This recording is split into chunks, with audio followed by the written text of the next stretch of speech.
तो दिखाएं जरा लड्डू गोपाल जी का क्या रिजल्ट आया मैम रिपोर्ट कार्ड में। 100% रिजल्ट है 100% रिजल्ट है, क्या Yes. बात है। लाएं लड्डू गोपाल जी को, कहाँ है,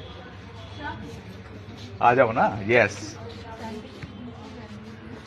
तो देखिए ये लड्डू गोपाल जी का रिजल्ट यहाँ पर आया है मैरीगोल्ड पब्लिक स्कूल में। 6th क्लास में है ये और ये इनकी क्लास टीचर हैं जी।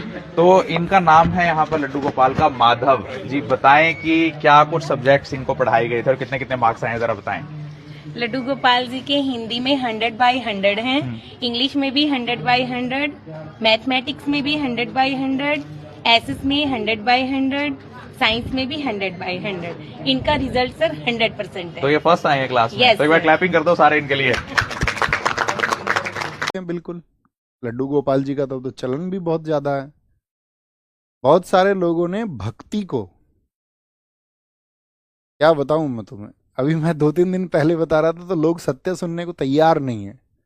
एक दो ने तो ये कह दिया कि सर वहां वो इतना अच्छा कर रहे हैं, अब तुम कब जागृत हो गए तो पता ही नहीं है।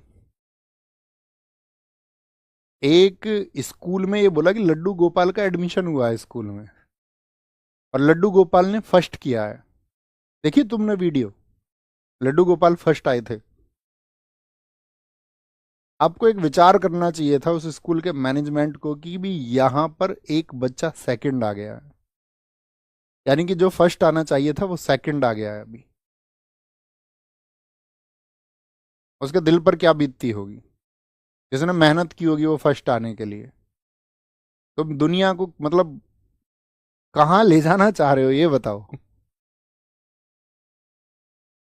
आप बताओ, आप उस क्लास में होते, आप मेहनत करते और मतलब कोई आ भी जाए, चलो आपकी जगह कोई और आ जाए, आपको लगे कि ज्यादा मेहनत की होगी, लेकिन बगैर मेहनत किए किसी को प्रथम स्थान आप दे दें। तो आजकल क्या है कि मतलब भक्ति का जो मार्ग होना चाहिए था, भक्ति का मार्ग का मतलब है कि ब्रह्म की प्राप्ति का मार्ग, यही तो भक्ति है कि आप उस परमात्मा को प्राप्त करना चाहते हो।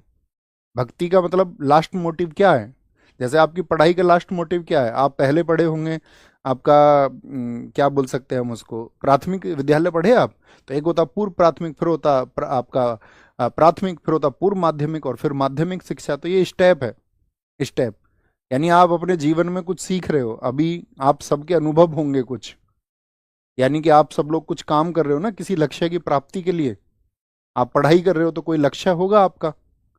तो हम सब अपने जीवन में जो काम करते हैं, कार्य करते हैं, उसका कोई कारण जरूर होता है।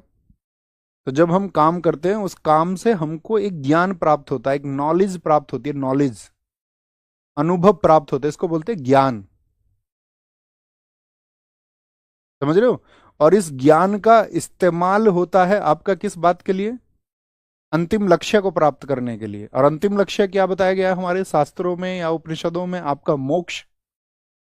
तो उस भक्ति के लिए आपको उस परमात्मा से जुड़ने के लिए, उस ब्रह्म से जुड़ने के लिए आपको मतलब सभी लोगों के लिए एकदम से समान भाव रखना है।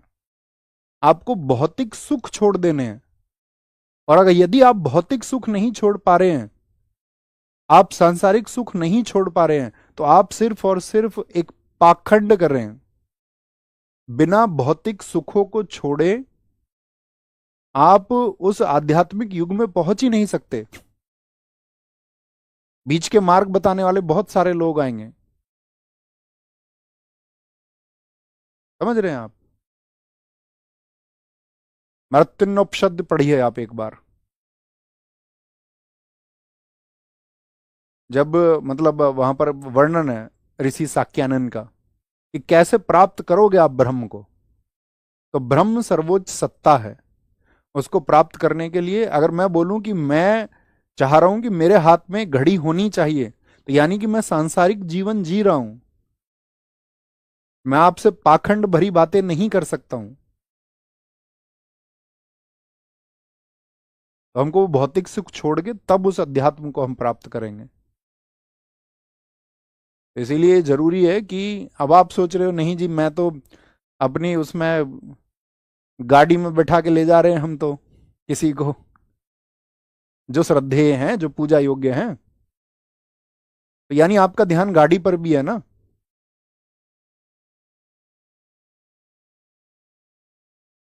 बोले हाँ या ना, कुछ समझ पा रहे हो मैं क्या बोल रहा हूँ?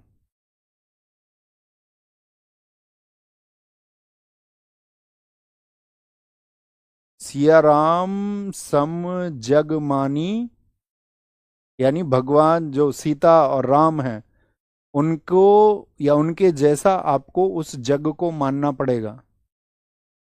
हर एक जीव से आपको प्यार करना होगा, हर एक जीव आपके लिए बराबर होना चाहिए, अन्यथा आप किसी और मार्ग पर हैं। थोड़ा कहना ज्यादा समझना।